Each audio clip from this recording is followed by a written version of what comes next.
Yes, I'm still here, Hollywood. Just ahead on today's episode. I think it's kind of funny that you worked with Brando, De Niro, and Pacino, the all three Godfathers. Godfathers. Who else can say that? I don't think anybody can. Yeah, right? Especially Brando. I think no one knew what to expect with Brando. There was one night we were having dinner at Orso's, which is a nice restaurant in Toronto that they have in New York as well. And Matthew and Bruno and I were having dinner at a table, and all of a sudden we feel these pellets like hitting us in the back of our head, and we see these bread balls, and we turn around and there's Marlon sitting with the gaffers and the grips having dinner at this fancy restaurant and throwing bread balls at us. You also played Jeffrey Dahmer's mother in Monster. I did. I crossed paths with John Gacy growing up in Chicago. I'm glad I turned down his dinner invitation. Actors in Hollywood are fortunate if just once in their career they get the chance to co-star with the biggest names on the big screen. It's a testament to their acting talent when they're paired with a number of worldwide box office juggernauts. Today we are graced with one of those actors. She found her way with Carlito, survived kindergarten with a cop, and recently portrayed an iconic First Lady of the United States. This is Still Here Hollywood. I'm Steve Kmetko.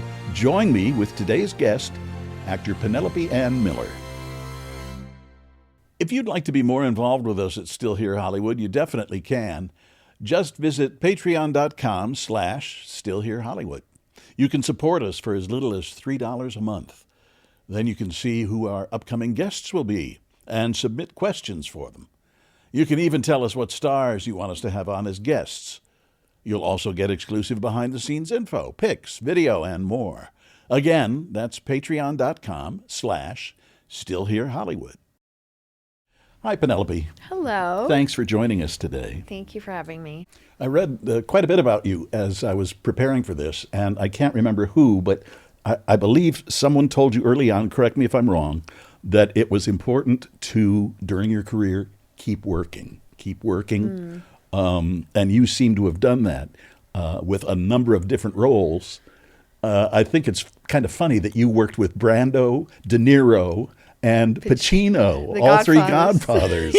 Who else can say that? I don't think anybody can. Yeah, right? I don't know.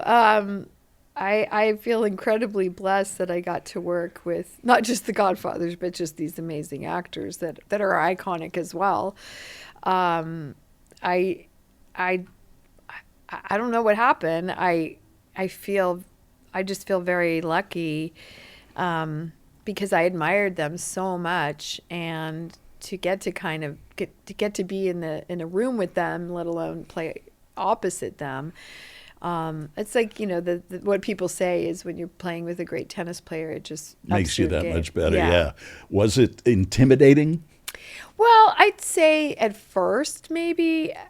Especially Brando. I think no one knew what to expect with Brando, but when we first met him, we were in Toronto, and we were in the director Andrew Bergman's condo that he'd rented because we were filming there, and we were going to have a read through, and just Brando showing up at all was that even going to happen? Because he really wasn't. He was kind of semi-retired. He really wasn't working that much, and so even I actually have.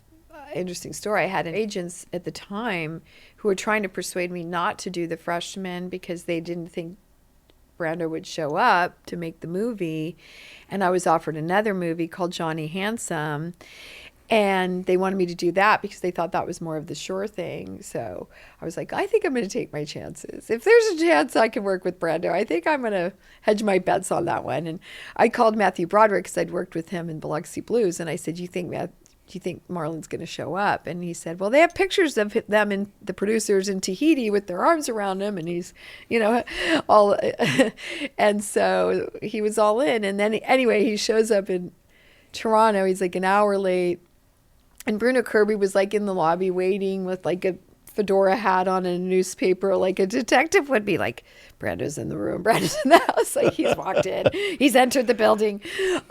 Anyway, we were just filled with nerves and anticipation, and he came in, and I kid you not, he was in a powder blue velour jumpsuit, and I was just like, whoa, not how I imagined him.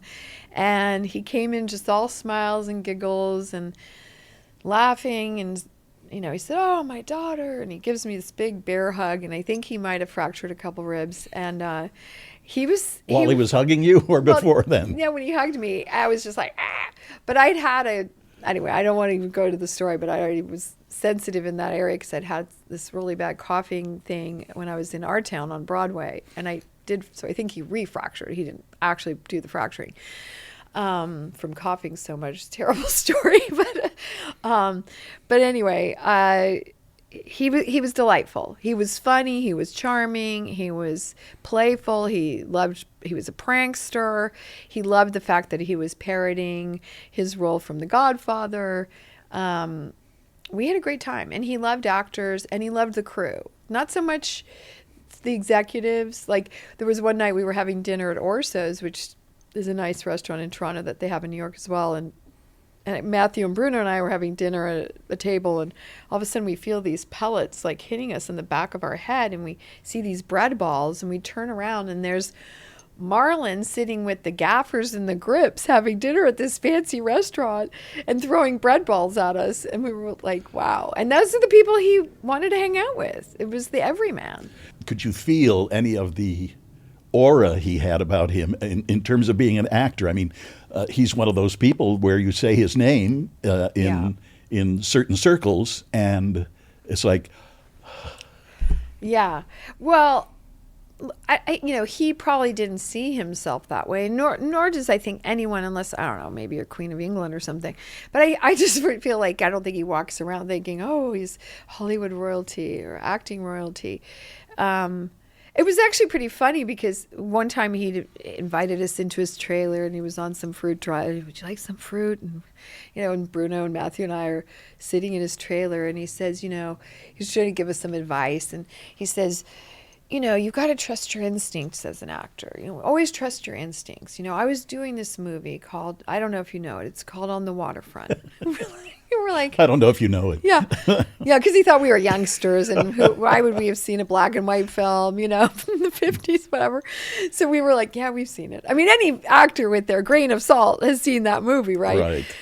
But he didn't think about it that way, and he didn't know. So he's saying, I had a scene in a taxi cab. And we're like, yeah, that's the most famous scene in the movie. And he says, and my brother is sent by his boss to threaten me, and he says he's going to kill me. And, Elia Kazan, the director, and, yes, we know he is. I mean, the whole thing was just hysterical because we were like, our jaws are dropping. They're knocking on the door going, ready on the set. We're like, give us a minute. Just let him finish the story. So then he says, yeah, and Elia wants me kind of to be mad and scared of my brother and, mad at him and everything. And he said, I don't know if I should be scared or mad. I think I would feel it was more sad and pathetic. And he said, but I had a therapy appointment at 5, so he had to cut out. And I don't know if you know this, but he was gone for Rod Steiger's Off Camera. I don't know if you know this. Oh, I don't. There was a movie in which he was quite difficult with another actor. Mm-hmm. Maybe that's what I'm thinking of. But I think Rod never let him down, but he left before he got to do his reverse. Oh. But he had a standing 5:00 therapy appointment, and he didn't want to miss it. And anyway, so they only had time to do 2 takes with Marlon. So Elia said, we'll do one your way, one my way. And then, of course, the way it ends up in the movie is, obviously so brilliant, but it was like, Charlie, I could have been somebody. I could have been a contender. It's, an incredible line. But just the way in which he played it with such pathos and such sadness and such hurt, and not the way that Elia, I guess, wanted him to do it. And those were his instincts. So he was just relaying to us, not fight with your director all the time, but just if you have an instinct, right, use it and stand up for it. And so, but it was interesting because of all the movies and of all the scenes and, the story that he's going to share with us was incredible. I could have been somebody. Yeah, it was you, Charlie. It was you. It's so sad, but beautiful. Okay. Can we go on to Robert De Niro? Okay, shall we? That was Awakenings, right? Awakenings. So I had just done The Freshman, with Marlon Brando and Bruno Kirby, who, well, Marlon was actually the older godfather of De Niro, but De Niro and Brando were friends. And this is funny because I had an audition for a movie called We're No Angels that Sean Penn and De Niro were in together. And there was the female lead who went to Demi Moore, to me. When I went to audition for that, De Niro was in the room. I was there to audition with him and the director. And he had his pages with him, and he looked down the entire audition. He did not look at me once. And I was so thrown because I was like, I don't know, like, this isn't normal. Like, why wouldn't he look at me? Because isn't that the whole reading, point of reading opposite somebody? And I thought maybe that's a signal he has with the director. If he doesn't like somebody, he just won't look at them. Anyway, I came out of the audition. I burst into tears. I was like calling my agent. I'm like, he hates me. I don't know. I guess he didn't like what I did. Blah, blah, blah. Anyway, cut to, I'm making the movie The Freshman. I'm in Toronto. I get a call saying, that they want me to come in and audition for Awakenings with Penny Marshall and De Niro. And I said, and it was funny because I was talking to Bruno about it, who knew him. And I said, I don't know that I want to go through that again. I don't think he likes me very much because the last time I auditioned for him, he wouldn't look at me. And then Bruno's like, oh, you just have to understand, Bobby, he's really shy. He's like painfully shy. I was like, really? Like, that is not how you imagine him at all because of the roles he plays, like Taxi Driver or The Godfather. And so I was like, oh, shy, that's, aw. Then I felt really sorry for him. And I'm like, well, I just have to get him to come out of his shell. And it was sort of a challenge for me. And I said, well, shy I can handle. Being just aloof and mean and rude and not looking at me is a whole different story. So I just thought, well, maybe that he just has a hard time with people. So basically I went back. It helped that I was able to say, hey, I'm working with, because it was I went in audition during the time I was still doing The Freshman. So I said, I'm working with Marlon Brando and Bruno Kirby, and they say hi, So that, okay, and so that kind of brought him out of his shell a bit. Anyway, I auditioned and got the role. So Robin Williams was in that cast too. Williams, who was, I didn't have any particular scenes with him, but he was around because we were shooting in a real insane asylum out in, were we in Jersey or Long Island? One of those two places. Anyway, we were out there filming in a real active one. We just took over a floor. So it was quite eerie. But the funny thing about Robin was, obviously it was a very serious role that he played, and he was, I thought, very brilliant. And I think it was such a what's the word I'm looking for? It was he was so subtle, but he was playing a real life person, and I just thought that he did it so masterfully that I think people are so used to Robin being so out there. They didn't realize that his performance was just so on point that I think it was underappreciated. And I think he deserved more credit for that because Oliver Sacks, if you'd met Oliver Sacks, he was like exactly like him.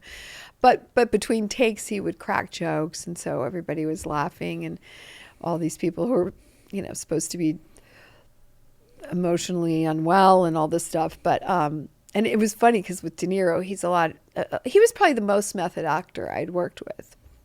So he was very much in character a lot. And so you could see it was really hard for even him, for De Niro not to crack up when Robin was, doing his shtick. And you'd see De Niro go, and trying not to laugh. So it was pretty funny. But and with Penny Marshall and Penny, and then there was Penny, and my nickname's Penny. So that was difficult because then I kept turning my head when they were calling Penny. Luckily, she called me Penelope, but sometimes she'd call me Penny. It was just confusing. And then the director, I forgot where he was from, but he was a foreigner, and I couldn't understand him. And with Penny's accent, he talks like this, and you can't hardly understand it. And so I said, does anyone know sign language? Like, I just need an interpreter. I sometimes didn't know what she was saying. I didn't know what the cinematographer was saying. So that was pretty funny. But De Niro was interesting in that he would have me do things off camera. He was there for my off camera, and so was Marlon Brando for that matter. But he would ask me to do things that would shock him that weren't in my wasn't in my character or in my lines. And he would say, swear at me, or wait, take a really, really long pause before you talk to me, so that he would become uncomfortable. Or I would shock him by saying, F you, or whatever it was he wanted me to do. I'm like, that's so weird. I'd never had anybody do that to me before. But it actually was a really great tool to have, because I've used it since, and I've asked other people to do the same thing. Because sometimes when you're doing take after take, and Penny Marshall does a lot of takes, when you're doing take after take after take, it can get stale, and you're anticipating what's going to happen. And so in order the spontaneity is gone. And we're supposed to be in the moment and not know what's going to happen next. So I kind of loved that during his off camera, you wouldn't see what I was saying or doing, but it was actually a great little trick in the little basket of tricks for actors. So I appreciate that about him. Did you enjoy working with Robin? Oh yeah, he was lovely. Just a lovely guy. Wasn't he? Very. And it's just so tragic what happened to him. I just, it's funny. They say that a lot about comedians, and underneath, that's their defense mechanism. Tears of a clown. Yeah, tears of a clown. That underneath, they use humor to kind of get out of that, but deep down, they're, sometimes depressed or troubled. But I thought he was. Robin was always one of my favorite interview subjects. Oh, I bet. And people used to ask me, isn't he hard to interview? No, not at all. No, he makes it probably really easy for you. Throw a question he just doesn't stop. Shut up. Yeah, and he keeps going. Well, he was the best, and such a decent guy. Yeah, a really good person. Yeah. And, so that I had a great experience on that movie. I loved the whole movie, and it was nominated for an Oscar, and Niro was nominated as well. I thought Robin Williams should have been too, but I just thought it turned out beautifully, and it's such a moving story. A lot of people remember that one. There's a few that I have in my wheelhouse of work that a few, yeah, at least a handful that are kind of weirdly I don't know if weird is the right word, but are kind of like these maybe cult classics, or movies that people see over and over again. The Freshman being one of them, The Kindergarten Cop, another one, Carlito's Way, and that was amazing with Pacino and Sean Penn. And how was Pacino to work with? He's so intense. He's intense, but he was lovely too. He was great. He loves working with actors. He really cares about the work. Those are the things that I would say is a through line between all those actors that we've just mentioned of the Godfathers.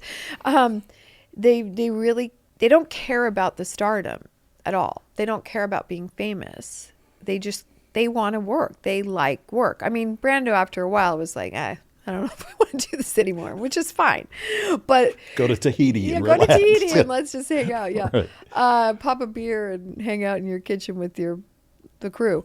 But I do think with Pacino is that he's constantly working on the script. He's wants to rehearse all the time. It's funny because De Palma was very much, he's very much a technical director. I mean, he's brilliant too.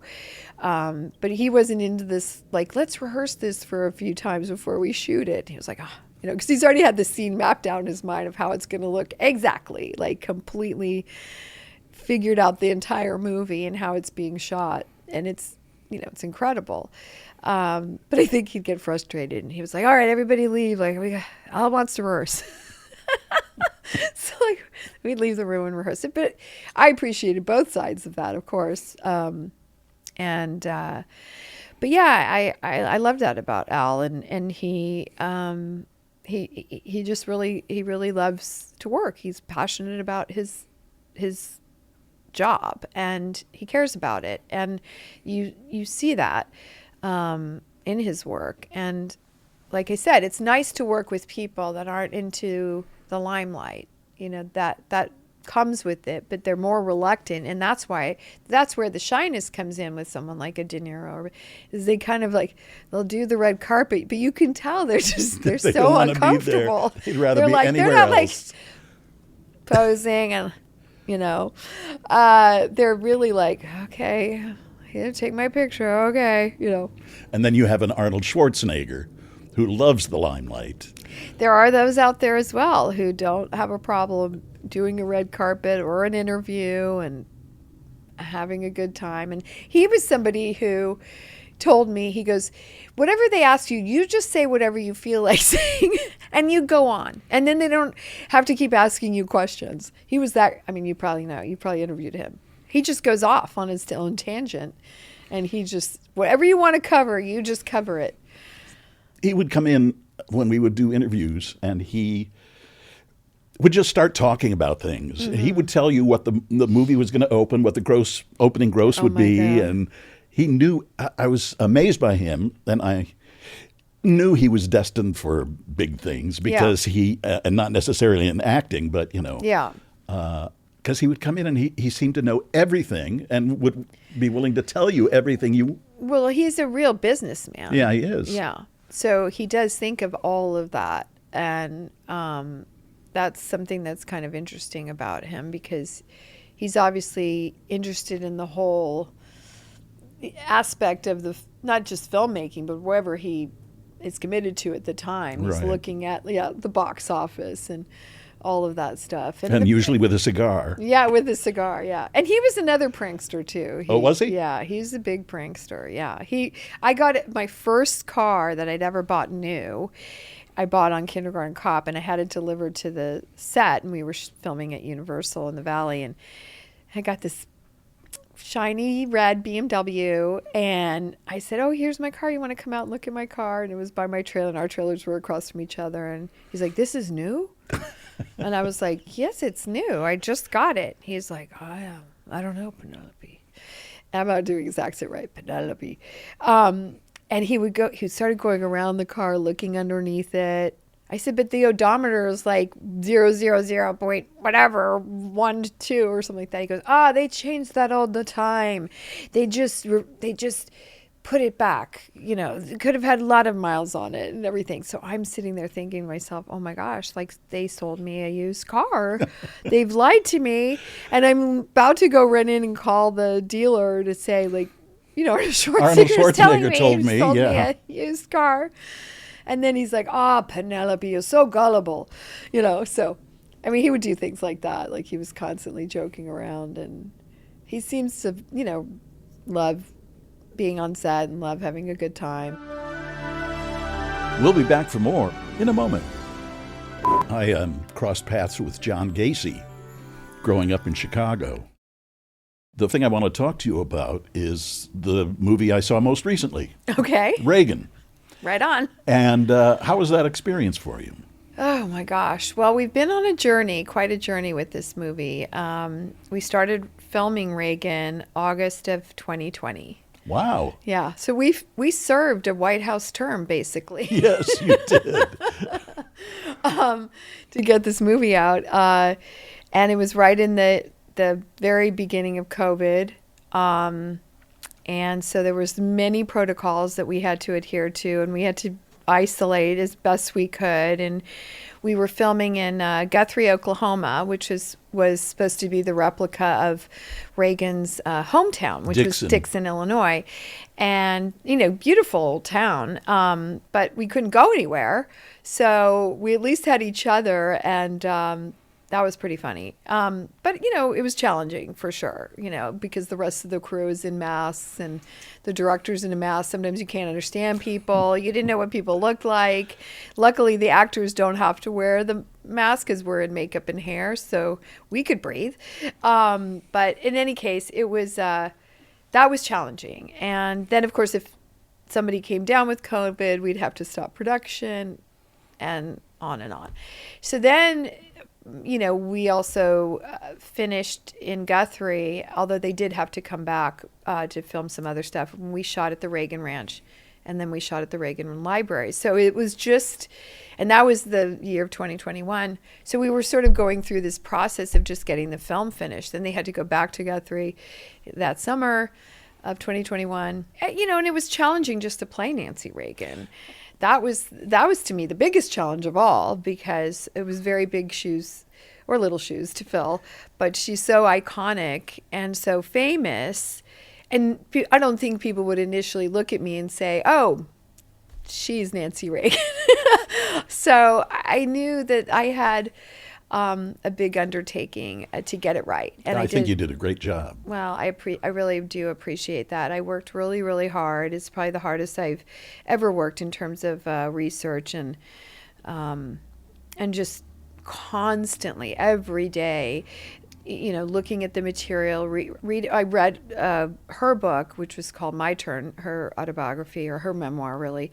That was my Bible. I held it around, so it's completely tattered and dog-eared and highlighted. But luckily, the director, Sean McNamara, and our writer, Howie Klausner, were so collaborative with me. And one of the things, when I first read the script, was Nancy Reagan, originally Nancy Davis, of course, is When You Meet Me, but it was kind of underdeveloped. It just that storyline hadn't been as prominent in the script as Nancy is in Ronnie's life. And after reading all the material on her, and from her press secretary, Sheila Tate, who I read her book, Lady in Red, and countless others, talked to a lot of people who worked with her, she was just such an important figure in so many ways, but just his true partner. And they were a power couple. And they were also really in love. And there were so many aspects to that part of the story that I just felt was the heart of the movie. And they agreed. So luckily we were able to collaborate and work on it together to get it where it ended up in our film, in Reagan. And I was very happy that they cared about that too. And so that part of it, of course there's edits and things I missed that aren't there anymore, but that always happens. But I think the end result, people talk about the love story when they've seen the movie and how moved they are. And I think without that love story, I don't think people would be as emotionally invested. They would just be thinking this is a political drama or a biopic. So I think that relationship with Nancy was really for the movie, but just also really capturing the essence of who these people were behind the famous aspect of who they were and what people could see maybe, on YouTube or seeing his speeches or seeing her stand beside him, is just understanding who these people were as human beings. Did you spend a lot of time at YouTube looking at newsreel footage and things of that nature? Yeah, I watched a lot of documentaries. I watched a lot of interviews. There was a Barbara Walters interview. There was a Larry King interview. There was interviews that she would sit beside him basically and chime in every once in a while. But yeah, I watched as much as I could because I also wanted to get her, I guess, her persona, just the way in which she used her inflections, the way she spoke. I'm not going to sound exactly like her. I'm not going to look exactly like her, but I wanted to get as close to it as possible. So really, I also have to give a lot of credit to my hair, makeup, and wardrobe, because the wigs and the wig maker, Natasha, who is amazing, and she made 3 wigs, and I had these incredible makeup and hair people and wardrobe to make sure that I had the right look, because her look is also iconic. Mm-hmm. And so, and from different eras. I mean, we started in the movie in the late 40s and go to the 70s and then all the way to the 80s. So getting those periods right and her look during those periods. And that really helped me get into character as well, was being in those outfits and having the hair. And so there was a lot involved to make. What do you think you learned about her that you didn't know before? Well, my image of her, and I was, younger. I mean, look, I grew up in the 80s. That's sort of my era, right? And And I think that's what people actually love about the film. There's a lot of nostalgia. A lot of people either lived in the 80s who wish they could go back to the 80s, and or who didn't live in the 80s who thought, wow, that was maybe a cool time to be in America. But I think there's a lot of nostalgia. And I guess my image of her then as a young girl was that she came off very stoic, but kind of cold, maybe a little prickly. She had a, I don't know if it's tough because she was feminine, but she definitely had more of a removed exterior. There was just something about, she didn't feel like the warm and cuddly type. With him, she did. Yeah. Ronald, of course, is who I'm referring to, but she had his back. She had his back. She was extraordinarily protective of him and very wary. And she was the one who really felt like that was her job, was to protect him.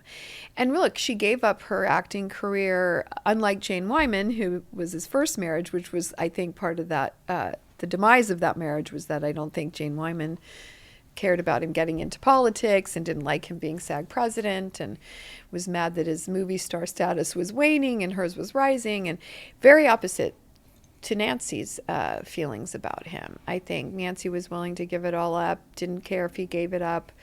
I mean, they worked for GE, General Electric. He was doing vaudeville. I mean, she stood by him even in the dark times, which I think says a lot about her, about them.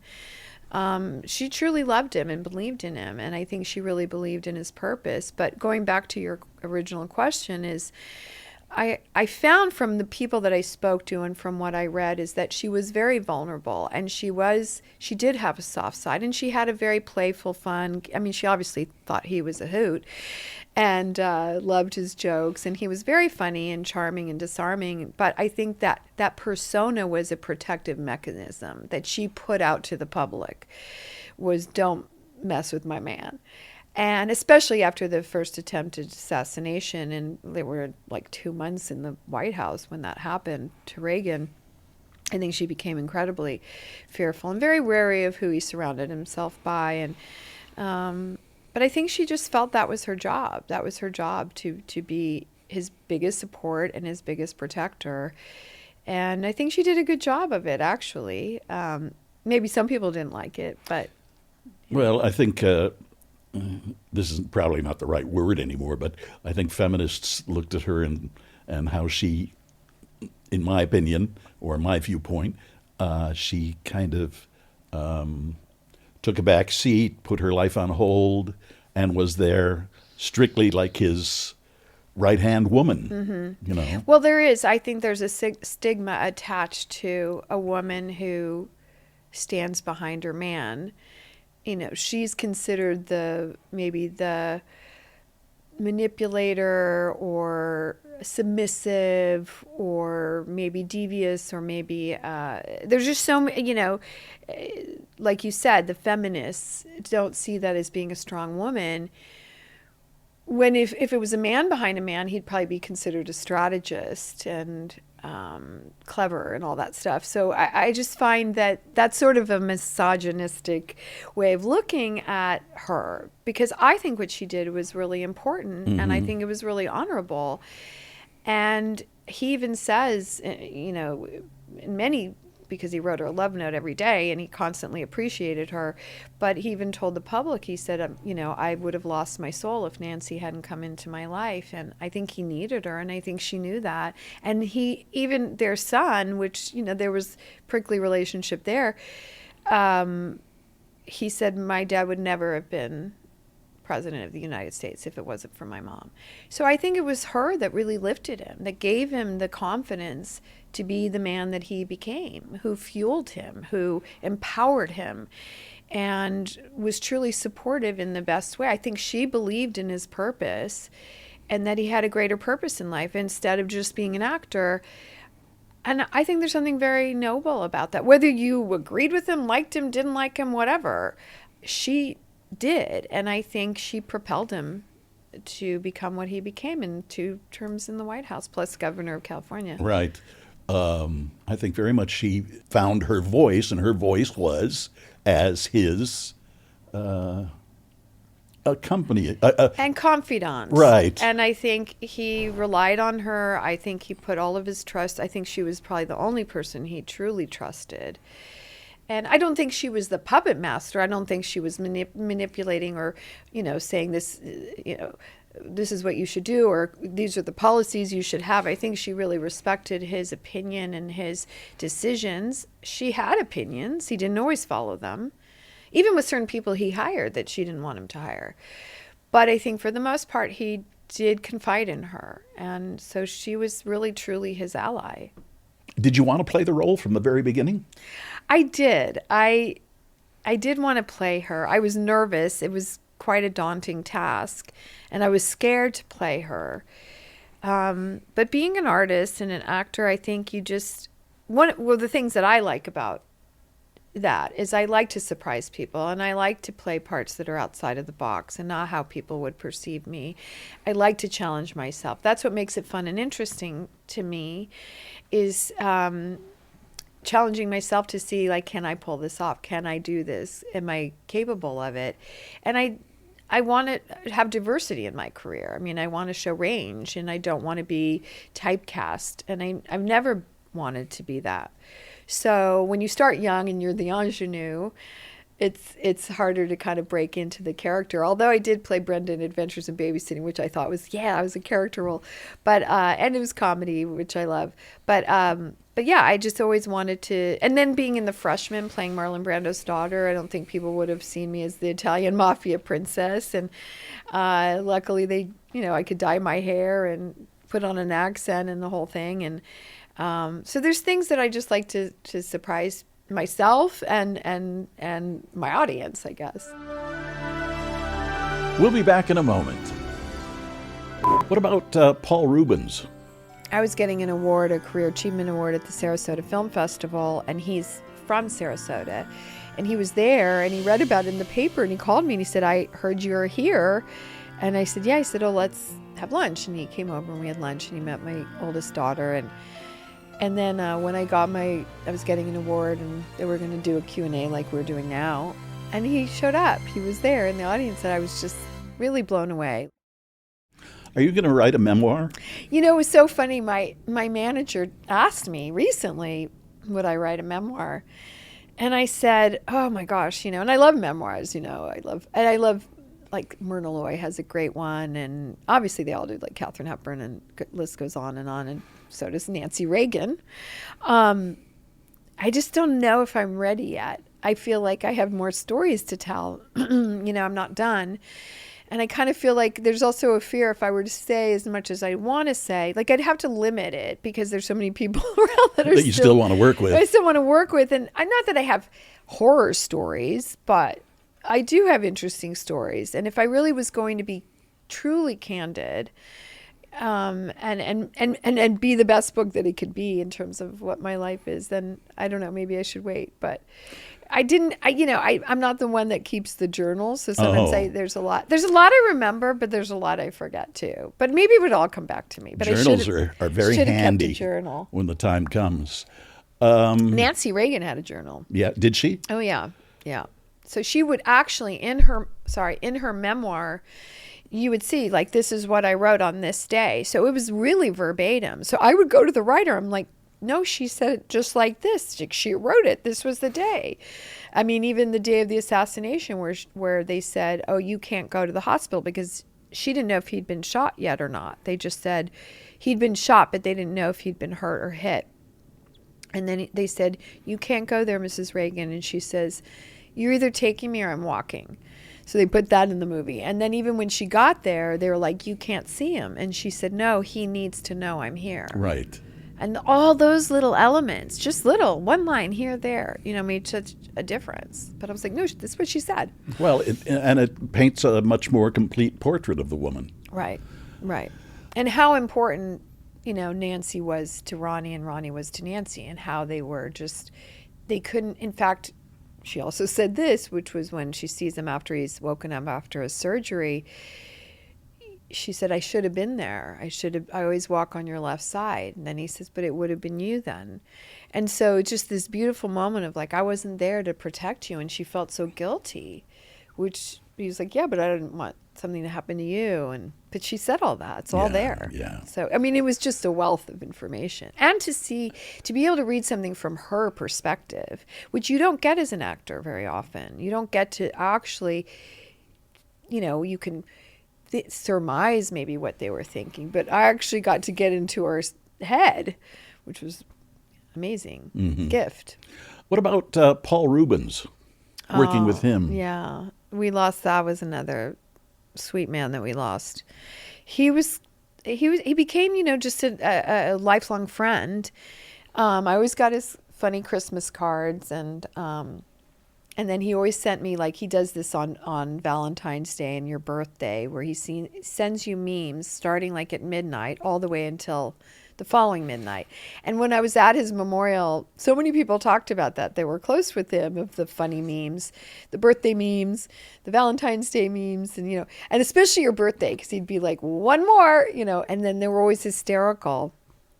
And so it was just really sweet that he would remember things like that. And I was getting an award, a Career Achievement Award at the Sarasota Film Festival, and he's from Sarasota, and he was there, and he read about it in the paper, and he called me and he said, I heard you're here. And I said, yeah. He said, oh, let's have lunch. And he came over and we had lunch, and he met my oldest daughter. And then when I was getting an award, and they were going to do a Q&A like we're doing now, and he showed up. He was there in the audience, and I was just really blown away. Like, a lot of people don't do that, especially famous people like that. But I just thought that was so incredibly supportive of him. And yeah, he was great. He was really funny, and I loved being in Big Top Pee-wee, and when Chris Christopherson, who we just lost also recently, it was fun I didn't really have a lot of scenes with him, but just working with Pee-wee was such a blast for me, and playing that kind of comedic role, and it was a lot of fun. You must be able to look back at your career at this point, even if you're not ready to write a memoir, and think to yourself, wow, I've had a good life here. Yeah. Hollywood was a good choice for me. Yeah, I didn't want to do anything else. I never even had a thought to do anything else. I mean, I like dancing, but I knew that wouldn't be a career for me. And I never was really a professional dancer. I took dance, but I thought that was too grueling, and it was, to be a chorus. Too many ankle injuries. And then just, how do you become, a famous dancer, unless you're Baryshnikov, and I wasn't going to go that route. But anyway, but I loved acting. I always loved it. It was something as a little girl that we built a stage in our backyard, my sister and I, and my dad was in the business, so I was exposed to it. He was an actor and a filmmaker, Mark Miller, and he was on a TV series that maybe Please Don't Eat the Daisies. Please Don't Eat the Daisies. So with Patricia Crowley. And Ladadog, and that was such a cute show. And Jeff and Joel Thythian. Yes, who he stayed friends with, who would Really? come visit him. No kidding. Yeah. Oh my gosh. But they remained friends, and Pat Crowley too. We would have dinners once in a while with her. She's lovely. But anyway, so he did that, and he did a lot of other things. In fact, he studied at the Academy of Dramatic Arts in New York, and one of his classmates, and they were taking a dialect class, was Grace Kelly, and he dated her for 2 years while he was at the New York Academy of Dramatic Arts. So, and he got her first modeling job because he was modeling, and yeah, that was pretty. So they remained friends, and we would get, when she married Prince Rainier, we would get Christmas cards from them from Monaco. So that was interesting. But so we were exposed to it, and we were around people, and my dad had obviously friends that were in the business. But we would put skits on for our parents and their friends when they had dinner parties. God bless them for sitting there and watching us. And Dabney Coleman's daughter, Kelly, was a good friend. And she is an incredible musician and plays like every instrument and is an incredible voice. And so we did like singing nuns before Sister Act. Like we thought we were hysterical. We were like these singing nuns. I mean, we'd come up with all sorts of, we did mystery theater with the tape recorder and doing the walking on with the shoes on the table. And, so it was in my blood, and it was something I cared about. And I was, in the drama department in elementary school and junior high and high school. And it really wasn't until I didn't go into it professionally until I moved to New York. And then I studied at HB Studios with Herbert Berghoff. He became my mentor. And then shortly thereafter, I got Biloxi Blues on Broadway. And then it just everything opened up for me. And then I got to do the movie, which the only other person from the original cast besides Matthew Broderick was this, Matt Mulhern, and he was the only other person who got to do the movie because it was Gene Saks did the play, but Mike Nichols did the movie, and he just really wanted his own cast. So I was very fortunate to get cast as Daisy Hannigan. I just remember the line from that movie. It's hot. It's Africa hot. Yeah. I know there's a lot of cute lines from that movie, Mm-hmm. but yeah, so I was lucky enough to be able to do not only the Broadway show, which we won the Tony, and Barry Miller won the Tony for his role as Epstein, and then the movie. I got to do the movie with Chris Walken and Matthew again, and yeah, it was really great. So a lot of things helped me along the way, with my career, but definitely being in a Broadway play like that. And Matthew was really on the rise. He'd just done War Games. He left our show to do Ferris Bueller. He became huge. Christopher Walken is another intense one. Very, yeah. I didn't have any scenes with him. I got to meet him, of course, and, hung out with him a little bit. But he's a character. Oh, my gosh, he's a character. Mm-hmm. Yeah, he's very interesting. And we'll be right back. You also played Jeffrey Dahmer's mother in Monster. I did. I kept telling everybody after I saw it, you need to see this. This movie's so good. And I always got the same reaction. Ew. Well, that's what they thought. I mean, the thing about Dahmer that I thought was so well done is just that it wasn't about the gory side of it. It was really the emotional, it was about the victims. It was about the family. It was about his upbringing. I mean, it was more psychological in my view. Not that there weren't things that would definitely be eerie and scary and gross, but it wasn't as graphic as I think people would expect it to be. It wasn't like a horror movie. It was a psychological drama. And what I found interesting is that you were able to see what was his childhood, what were his parents like, what was his relationship with his family, and then the grandmother and the dad and the mom, obviously, and then the stepmom. I mean, so there was a lot there that I thought was so fascinating. But not only that, but they also covered who these victims were, which I thought was really great, because when you hear about these serial killers that become so famous for their heinous crimes, you don't know anything about these victims. I mean, they're just a number, and you don't care. You do care, obviously, that these horrible acts are being committed, but you don't know anything about these victims and who they were and what their lives were like. And I just love the fact that they were telling those stories too, which obviously gives it much more of an emotional impact when something horrific happens to them and they're getting killed, murdered in horrific ways. You understand who these people were and where they came from and what their stories were. And I just think that was so fascinating and interesting and compelling.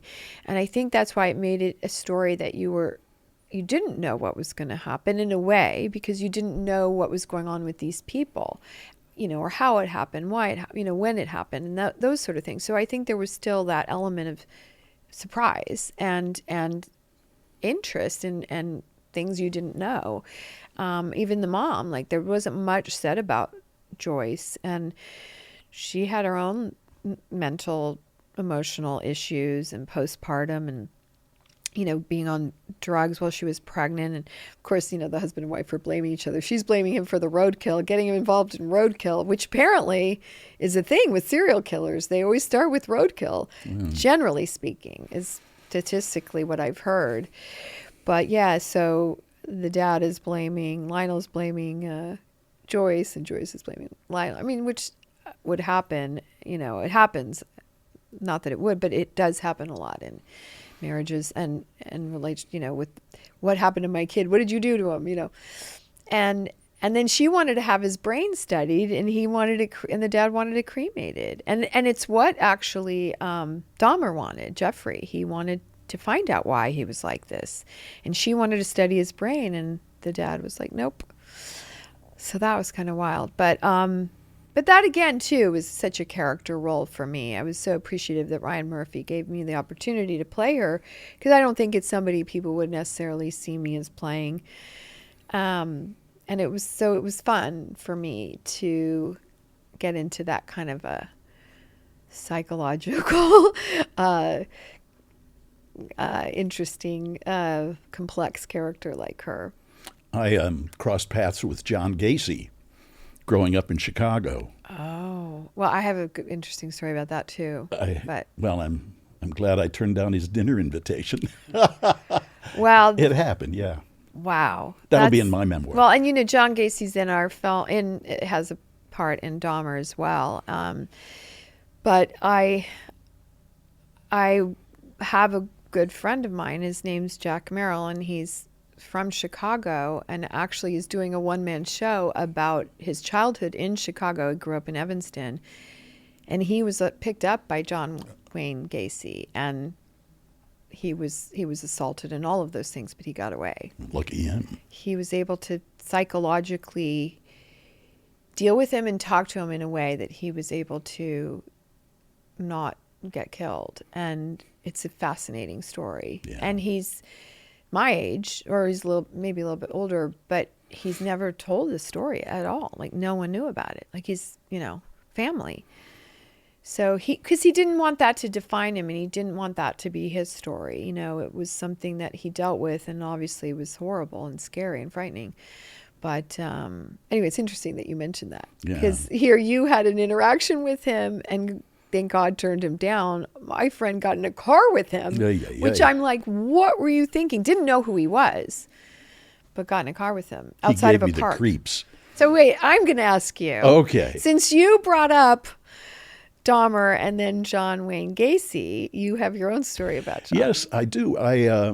I lived not far from where he was doing all these nasty deeds. Several of the people I went to the same high school were victims, same high school as me. Wow. I was working at a pharmacy as a delivery boy in Des Plaines, Illinois, which is just outside Chicago. And he used to come in at night when they were having it remodeled, save more drugs. And we would lock him in at night. He always had a young crew of men working with him. They would do what they needed to do to, this remodeling project over the weeks and months. And he would always come up and just start talking, Mm-hmm.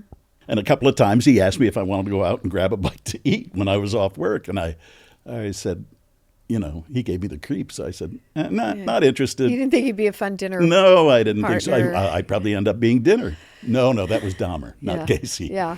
But yeah, it's funny who you encounter during the course of a lifetime. Wow.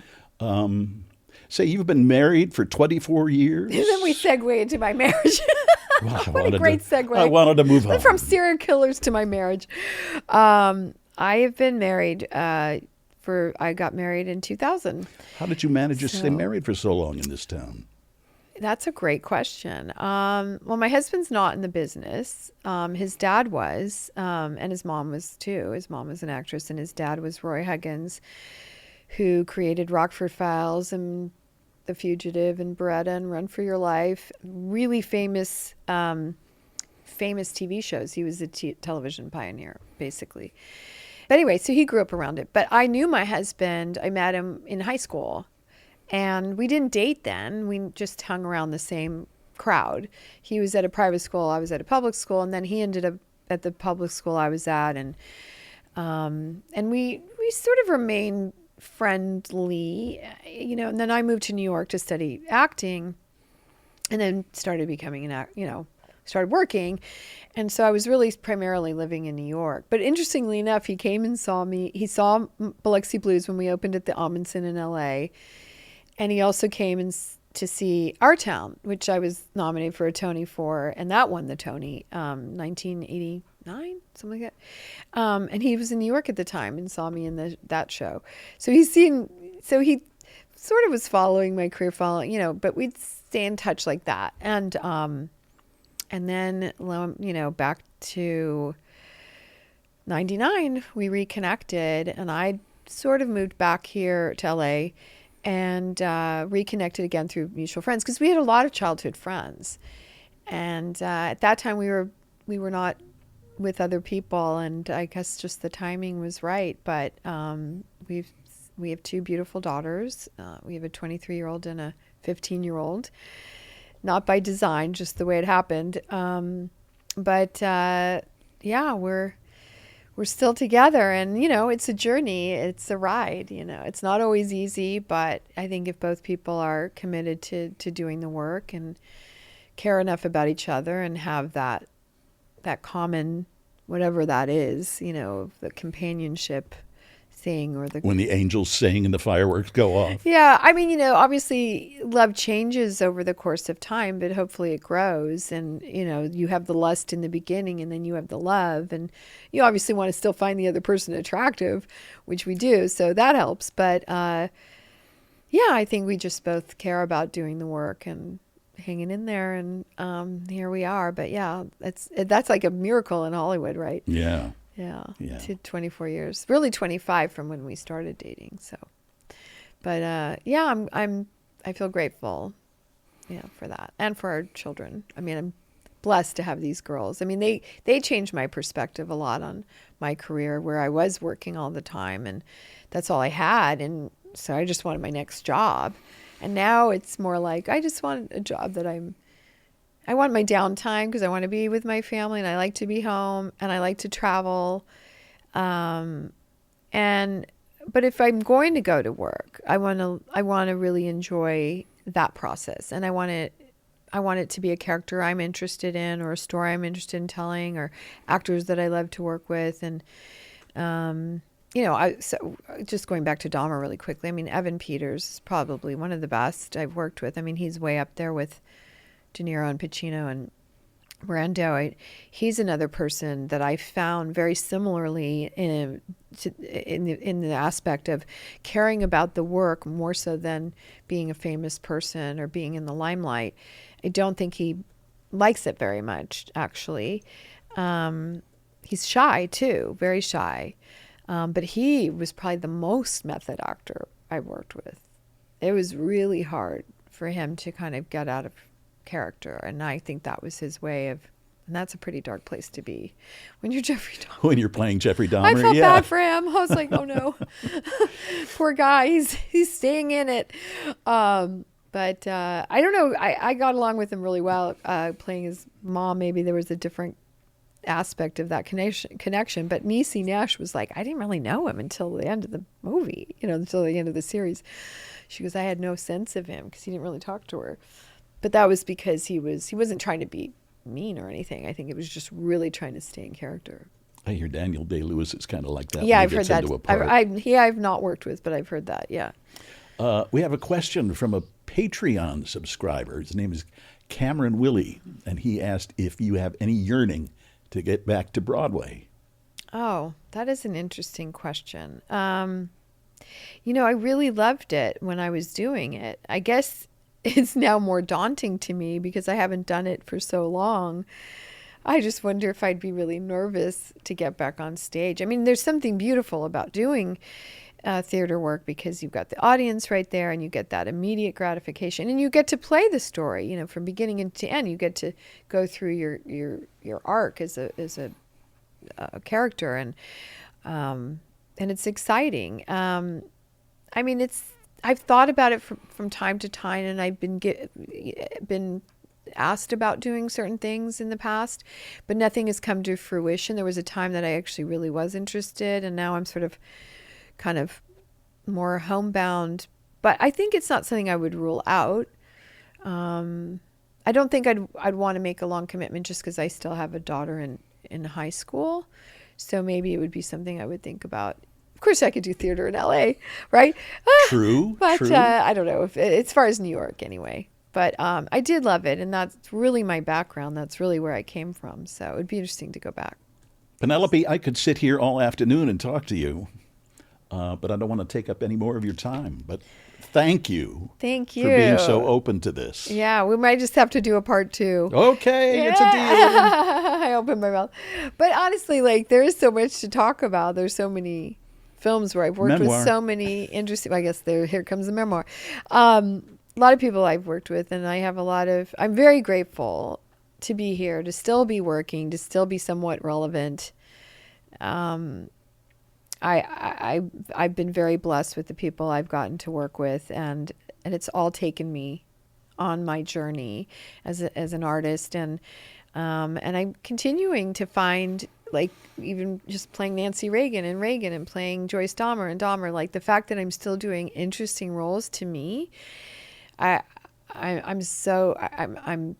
thrilled. I'm thrilled that I'm able to do that at this stage in my career. I thought Dennis Quaid did a good job too as Ronnie. He was amazing. Yeah, he worked really hard. He worked very similar to me. He did a lot of research and really had to get the voice down and the look down and the whole thing. But